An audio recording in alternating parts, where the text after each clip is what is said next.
For in a revelation that has left royal watchers spellbound and fashion devotees mesmerized, the Princess of Wales is said to have been chosen as the custodian of the Strathmore Rose tiara, a jewel so steeped in history and sentiment that its passing into her care carries far more weight than simple adornment. It is the transfer of a legacy. Palace sources whisper that this was not the result of hasty decision or shifting preference, but the outcome of deliberate forethought by the late Queen Elizabeth herself, who understood better than anyone the symbolic power jewels hold within monarchy, the way they act not only as ornaments of state, but as vessels of memory and continuity.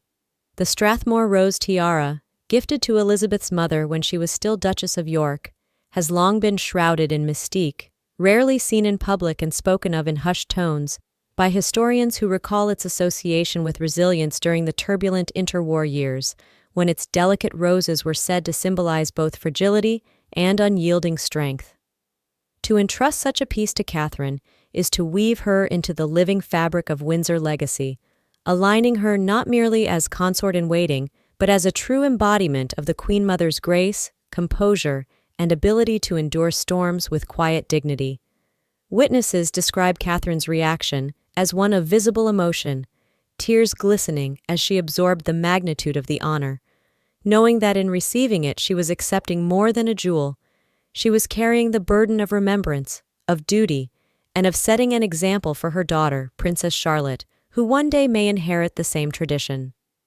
The move has stirred speculation within court circles, with some seeing it as a subtle reaffirmation of Catherine's central role in the future monarchy, a sign that Elizabeth sought to anchor continuity not solely in Charles or William, but in the woman who has become the steadying force of the younger generation.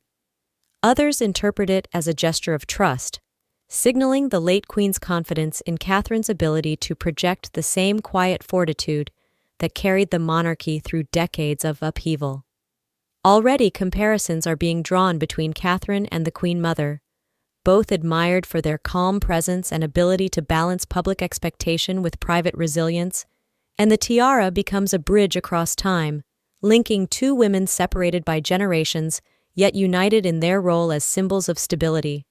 For fashion historians, the choice is equally momentous, since the tiara has seldom been displayed and has never been worn in recent memory, raising anticipation for the moment when Catherine may one day unveil it at a state banquet or coronation, reviving its luster for a new century. Behind the grandeur lies the more intimate truth, that a tiara is never merely a crown of jewels, but a story encased in diamonds, and in this case, the story is one of a queen who wished her legacy of endurance to shine through her granddaughter-in-law.